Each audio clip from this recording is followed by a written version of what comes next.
Welcome to our channel. Today we how to authorize Azure Event Hubs to feed Synapse Analytics step by step clearly.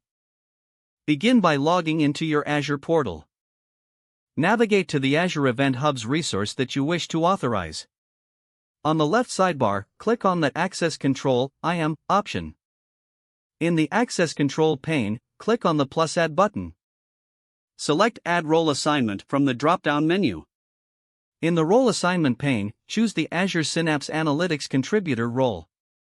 Search for your Synapse workspace in the Select section. Click on your Synapse workspace to highlight it. Next, click the Save button at the bottom of the Role Assignment pane. Once the role assignment is complete, it will appear in the Role Assignments list. Now, navigate to the Azure Synapse Analytics workspace. In the Synapse workspace, go to the Manage tab on the left sidebar. Under the Linked Services section, click on New. Select Azure Event Hubs from the list of available services.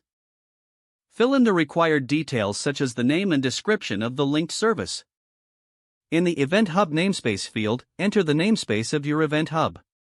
Add the Event Hub name in the designated field. For the connection string, ensure you have appropriate keys for authentication.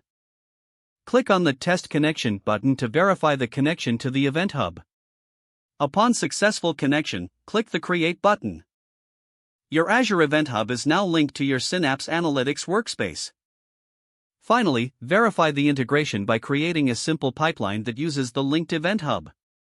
Monitor the data flow to ensure that the setup is functioning as expected.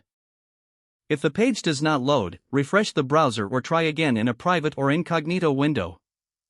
Make sure you are using the correct email address, then retype it carefully to avoid small typos.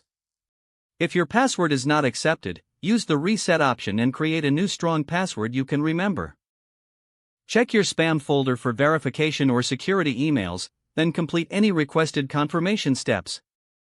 Enable two-factor authentication if available to improve account security and reduce unauthorized access risk. After signing in, review your profile details so your contact information and settings are accurate and current. Don't forget to like this video and subscribe to our channel for more step-by-step tech guides.